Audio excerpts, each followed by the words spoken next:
Jab Bunch on the beat. Hey, let's go with 4 driving, man. It's gonna be a curveball. Let's go, Jose. Game.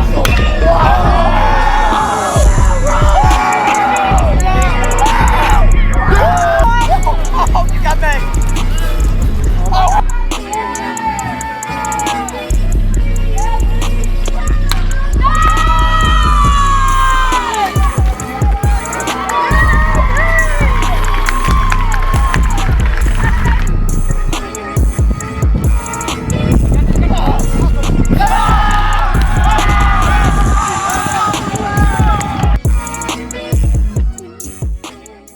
Hi, it's Tom Sells Jr. here with a very special JS report. Today we're going to sit down with Coach Mike ONeill, the author of this amazing book right here. We had a lot of great coaches in this area over the years. Names like LeCastro, Salisbury come to mind when it comes to our football. But Mike ONeill, not only for football, for encouragement and courage. How can a coach tell a player what to do and then don't live that example? When God knocks on your door and say, hey, you're taking on the challenge of battling cancer, it's time for you to show up and put up. And all those lessons you taught your players, it's time for you to perform those lessons. And Mike ONeill has done that. He's going to talk about that today with Jonathan. So let's go into the interview. All right, take one this week. We are joined by Mike ONeill, former Collierville coach who wrote a book, Don't Back Down. Coach ONeill will talk about the book a little bit more in detail later. But take one, we're going to talk about your playing days at Germantown. So let's just talk about your playing days at Germantown.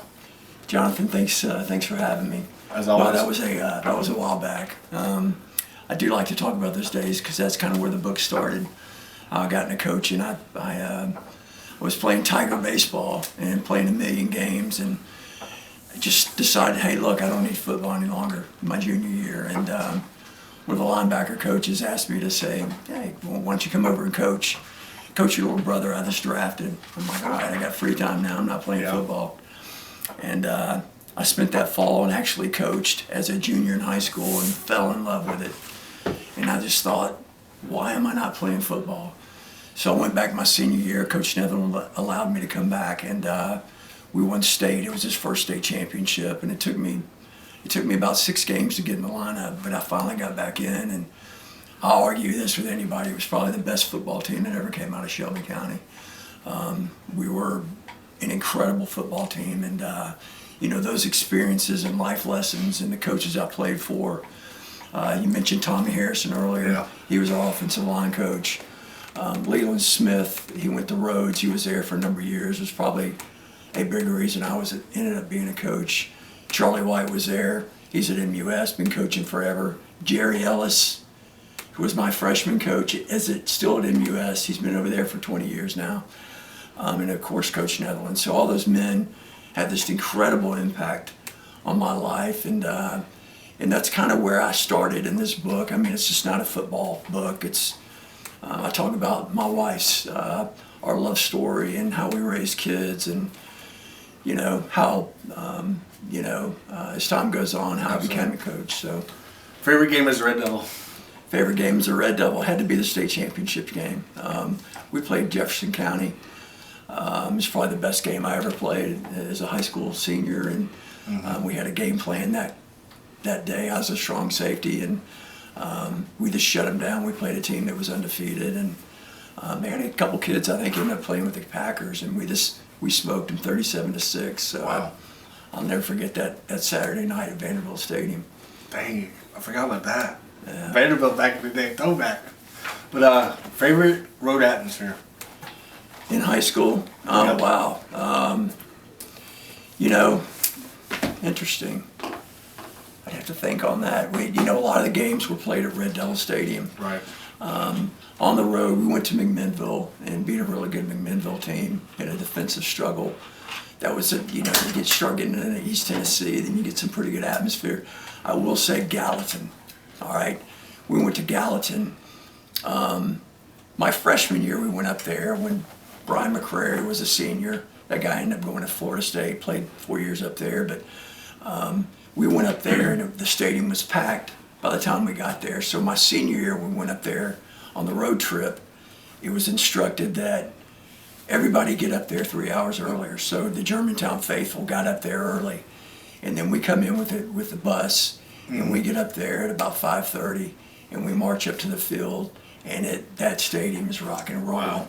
And they hadn't lost in 2 years, and we ended up beating them 33-3, and it was a great atmosphere, and we just took it to them. A lot of fun. The rivalries back then, was Houston Germantown pretty big back then? No, too? Houston went around. Okay. Houston. That's So right. I'm kind of dating myself. Who's your rivalry then back in the day? Millington? It was Christian Brothers. It was MUS. Okay. Bartlett. We beat Bartlett. Actually, we never go to the state playoffs because back then you had 1A, AA, AAA. Mm-hmm. Public and private were together. So we were with Bartlett. We That's were right. with Forgive Christian me. Brothers. Everybody was together. And so if we don't beat Bartlett, we beat Bartlett at Bartlett in overtime. Yeah. A very motivated Bartlett team, and we hadn't gelled yet. We were a long way from it, but they almost beat us in that magical year when it just ended. But we beat them, and then the next week we played a pretty good Millington team, and that was a packed stadium, but we still hadn't gelled, and we got down a couple of touchdowns. Yeah. And then we came back and won, but after that we played our arch rival Christian Brothers at Germantown and ended up beating them like 44-7, and the fun started right after. Tell you what, I love hearing your story. Not only talk about the book later, but just the story regarding your coaching. And we'll talk about that on take two, but just enjoyed hearing about your playing career off air and on air. It was just one of the best memories that I always cherish the rest of my life. So let's take one with Coach ONeill. Thank you. Take two, Coach. We're going to talk about your Collierville coaching days and then any other school that you want to bring up as well. But Sure. just talk about how the Shelby County Collierville days were back in the day for you. Oh, it was, they were great. I got to Collierville, after a 10-year stint at Christian Brothers High School, so I get over there about 2010. Sean Abel just got the job after Coach Cox had stepped down after a really good career, after 33 years of coaching. He'd won 280-something games, and Sean Abel, being a longtime assistant, took over, and he reached out to me to be his defensive coordinator. So I just kind of shifted gears. Like I said, I was at Christian Brothers. We had some really good teams, a lot of talent, and then I came to a place that was, good talent at the time, but our youth program, the city stopped tackle football, and they were starting to feel the effects of that because of little guy football with the concussion, and the city kind of mismanaged some money. Decided, hey, look, we're going to get out of the tackle football business, and it started to impact, and it started working its way up. So there were certain challenges there, but Collierville was just a great place to be. We always had, kids that worked really hard. I spent half the time trying to convince the baseball kids to play football too. It's okay to do both. I did both, and and that was probably the biggest challenge because I would say probably our best athletes were baseball kids. But we had to stop kids from going from other schools because we were, we just were losing them early on in grade school because they couldn't play tackle football in Collierville. So we had some hurdles to overcome, and as time went on, we overcame those challenges and just had some kids that worked hard and, played good football. And some great achievements over the years as well. Just talk about some achievements that you had at Collierville. There was never a time at Collierville we just could look at the schedule and go win, win, win, win. Every night was a dogfight. I mean, this the way it was. Christian Brothers, I could do that. Collierville, you couldn't. There were times where it seemed like we caught Whitehaven the first round like 2 or 3 years in a row, and I'm like, wow, with Coach Salisbury, he's done a great job, but he's putting 20 kids in the college, and I got maybe 1 or 2 who are going to walk on somewhere. So, there were some really good challenges there, but, we had some teams to compete. We had a couple good achievements just in terms of we made the playoffs, every year. I was there. We struggled one year where we kind of had a losing season, but we got into the playoffs eventually and won a couple of playoff games in.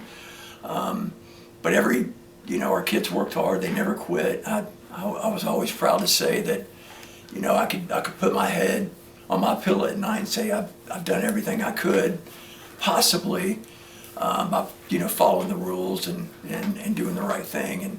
And ultimately it's about the kids. My goal as a coach really for kids to be productive young people coming out, getting out whatever their trade is, whether they're going to college or going to trade school or whatever they're going to do, is to be able to answer the bell. So Absolutely. That's what I felt most proud of at Collierville. Any, like we talked about with Take One, any road atmosphere you enjoyed coaching in? Oh yeah, I mean going to Houston was always just an intense place to play. Without a doubt, Bartlett was always jam-packed and fun. Millington was always always loved going up there with their atmosphere Right. and their tradition.